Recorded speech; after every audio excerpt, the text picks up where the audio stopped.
Originally I wanted to be a writer and a photographer, and I found that when I found film that I realized that it had writing in it, it had photography in it, it had music in it, so it was the culmination of all those arts together. I want to tell stories. I want to tell stories of people that might not otherwise be told if I didn't tell them. So you'll find that a lot of my films aren't topics that you've seen made before. And part of that is just because that's what I seek to do. I want to tell stories that other people haven't told yet. Not for the purpose of being the first one to tell the story, but because of the fear that if I didn't tell the story, it wouldn't ever be told. And and I think that some of these stories need to be brought to light, definitely.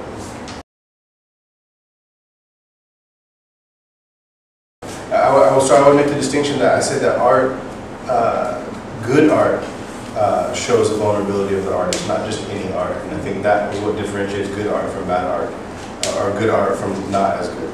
I think the more an artist is able to put of themselves into the art form, the better the art is, the more intimate it is, the more meaningful it is. And so Dean Type, because it's about hip hop and American youth pop culture, which I grew up in, and I'm actually in the film. There's scenes where I'm actually physically in the film.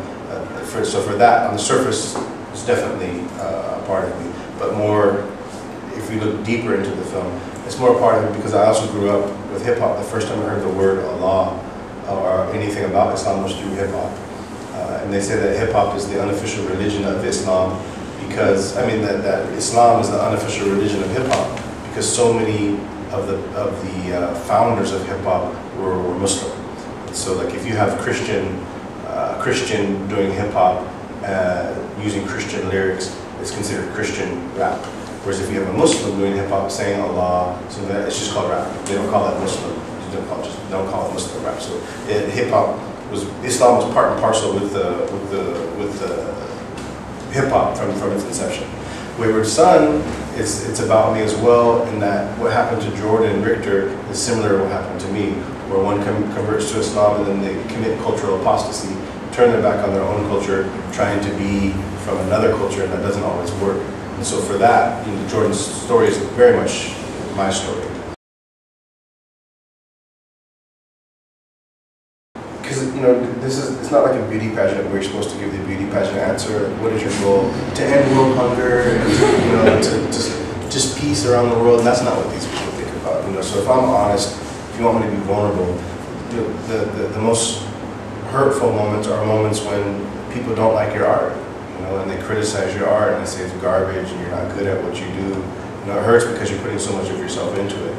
And on a more realistic sense as well, some of the good moments are when you make a film and then the audience claps for it afterwards, or they get it, and they like it, or they say that they enjoyed it and they thought it was good. Those are rewarding moments, because I think we would be remiss to admit that we create art for other people to consume, right? And so for me to pretend that I'm an artist who just creates art for the sake of art, then I wouldn't be sharing it with the world. I wouldn't be going around screening it. It would be put in a basement somewhere, in the attic somewhere, no one would see it. So you definitely feel good when people respond positively to what you do, especially because you put so much of yourself into it. It's so meaningful to you.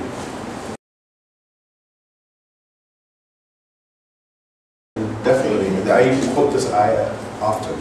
And Allah doesn't promise something unless there's some reality to it. So when He says, "Man arafa nafsahu arafa rabbahu," right? He who knows himself knows his Lord. Knowing Allah is the goal. That's the ultimate goal. That's why we're here, to know Allah. And so for Allah to say, if you know yourself, then you've known me, it means that knowing yourself is not only something that's important, it's vital to our existence, right? And so then the opposite of that would apply as well. If you don't know yourself, it's going to be impossible for you to know Allah. And so the Jordan Richter story is very, very much about that.